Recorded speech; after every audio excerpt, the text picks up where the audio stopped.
ZNS Total Sports is brought to you by 4th Terrace Diagnostic Center.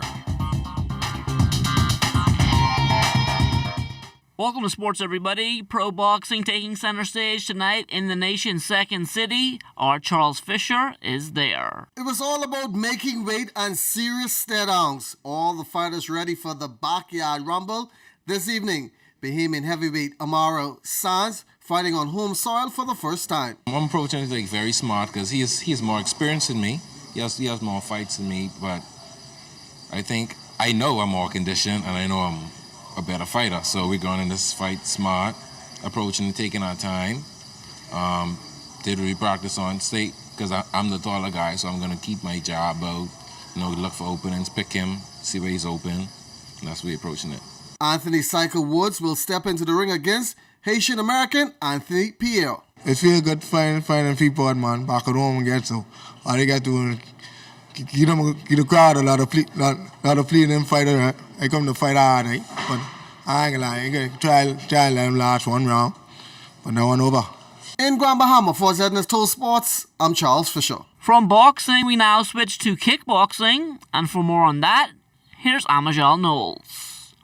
The rising popularity of the UFC and other mixed martial arts fighting leagues has caused us to wonder about our own homegrown fighting talent, which led us to this week's athlete profile, kickboxer Giovanni Arison Johnson. Johnson, who was recently nominated for a Bahamian Icon Award for his success in his sport, tells us about how he started.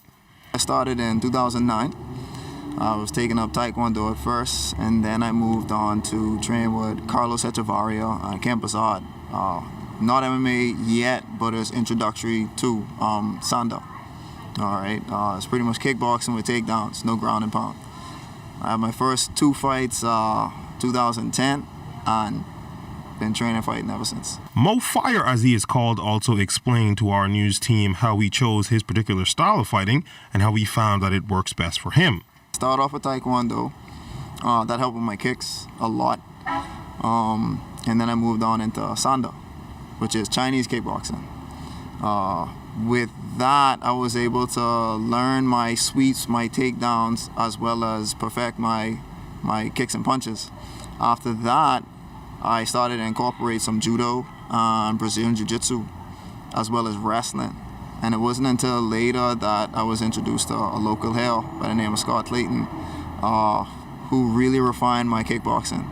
And then I was able to go to Boston and then Thailand to study Muay Thai. Johnson, who recently fought matches in Thailand in January of this year, accumulated a record of 2-2 with 2 knockouts and 2 decisions after coming off a 2-year hiatus.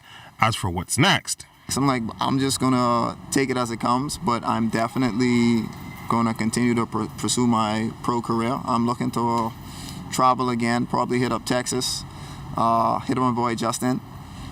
I still love your hat. You're not getting this back. But there are some fights down there, and it'll just be easier to get fights in Texas versus going all the way to Thailand again. I'm still going there eventually, but that won't happen for a bit. Johnson, who is also featured on the popular international website The Huffington Post, says he's in talks to fight on a potential Boma card later this summer. For ZNS Total Sports, I'm Amajal Knowles. Despite winning last week in the Bahamas Flag Football League, the Ashura Wind Warhawks suffered a key injury, and there's no rest for the weary as the Warhawks right back at it again tomorrow with first place in the standings on the line against the 7 Seas Predators. We have to make the adjustments with our running back. If he's not healthy, if this is really serious, we'll make the adjustment, and then we just figure out how to execute. How do you think your team's playing overall at this point in the season? Not happy with the offensive side of the ball, but we could do just a little bit more to make the adjustments, and once we do, it'll be a 3-peat for sure. Following tomorrow's game, the Warhawks will have a 3-week break, and it couldn't come at a better time. It allows me to make the necessary adjustments that I need, and then we'll be able to execute going into the playoff. Fast-pitch softball action in Andros has been up and down the past few years, with facilities having been affected by hurricanes, but the big yard is still pushing forward. We're going to have softball in a couple of weeks. We are doing some work at the park in Nicholstown because that's the home base for softball.